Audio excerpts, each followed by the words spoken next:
Swerteng araw, heto na pang resulta sa ating STL Pangasinan para sa araw na to, March 31, 2026, sa araw ng Tuesday, first draw result.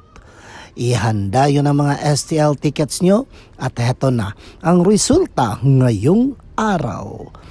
At para naman po sa ating STL Pangasinan, first draw result, ang resulta ngayong araw ay ang kombinasyong ito.